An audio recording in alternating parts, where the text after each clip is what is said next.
பிள்ளையார் குழி போட்டு செயலது முன் தொடங்கு.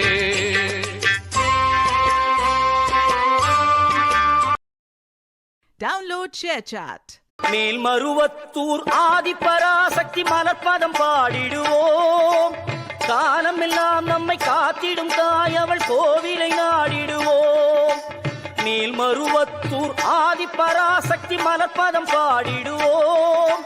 காலமெல்லாம் நம்மை காத்திடும் தாய் அவள் கோவிலை நாடிடுவோம்.